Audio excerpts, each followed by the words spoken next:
రాజకీయ నాయకులు కంపెనీలు తీసుకువచ్చి భూముల్ని తోటని విస్ఫూర్తం చేస్తున్నారు కదా, అదే కదా నష్టం వాళ్ళకి కాదు కదా.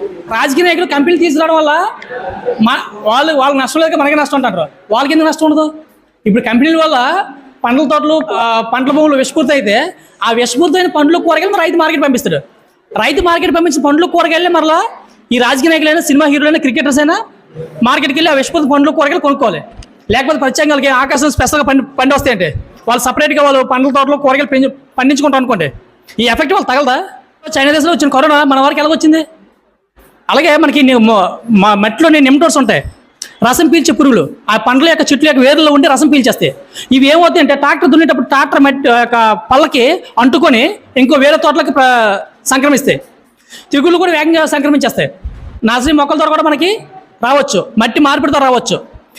రాజకీయ నాయకులు ఈ భూమి మీద లేకపోతే చెప్పండి.